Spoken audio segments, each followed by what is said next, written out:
first comes across the data. It will stop only when it queries the whole data table. If in case I have a table with 100 million rows of data, it will stop the search only when it hits the last row.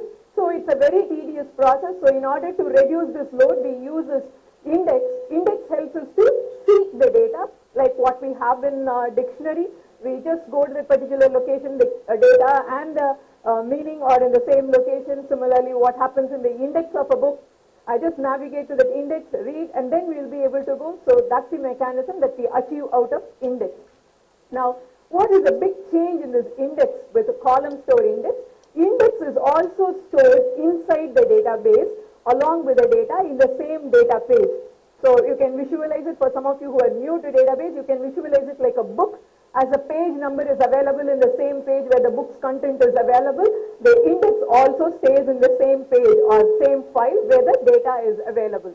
So it occupies a space in the database, and every row will have a number. So every row must be read in order to retrieve a particular data. Now, with a column store index, a single row will contain all the rows data consecutively. A column completely shifts. The index which was stored one below the other is now stored one next to other. So if I read one row's data, I'll be able to read multiple rows index value. So by which retrieval of data becomes faster. So that's the column store index, and this is one of the very important techniques. This is very useful when you do large retrieval of data. Where do we have this large retrieval of data? Normally in application, there will be only either one insert or one update or one delete or few select statements. Like when we retrieve our inbox from our mail, that might be a select statement which retrieves 20-25 mails and displays it. So this is where we go for a maximum number of querying. Otherwise, when I book a ticket, it is a single rows interaction insert with the database, or when I cancel my ticket, it is a single rows interaction with the database.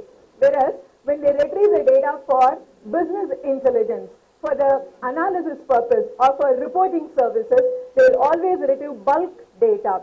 It needs a macro approach for the data, so bulk volume of data will be restored from the queries will retrieve data from multiple tables, multiple databases for this analysis purpose.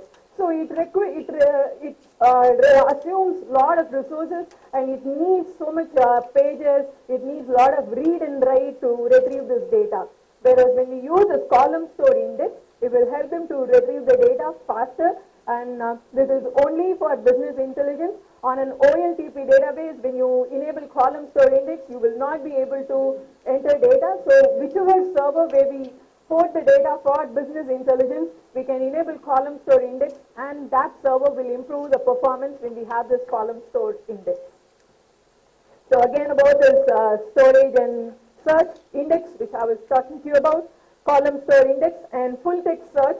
DBAs are a little allergic to this full text search because it carries a lot of querying activity there, because we are so used to this GUI. Possibly we will write a few commands on the SQL CMD. We are a little allergic to this because you have to use this pretext and contents and write appropriate ones. But this full text with SQL Server 2012 has improved a lot, and search in a larger document is also possible. This was something that was introduced with Microsoft OneNote. OneNote gave us a facility that you can also search for the text which is stored inside an image. You can search a file, you can search for a word. A text inside an image is very difficult, and that is possible in SQL Server with this improved full text. And the whole full semantics for this column store index is beautifully designed, that retrieval of data will not affect the performance of SQL Server, and it works beautifully. Again, the storage, lot of new features are available with this database storage. Number one, the UTF-16 character encoding. So far we had only this UTF-8, and UTF-8 was also available only when we were using this XML data. Now on SQL Server we have this UTF-16 character encoding. Apart from this, there are some encryption techniques which I will talk to you in a short while.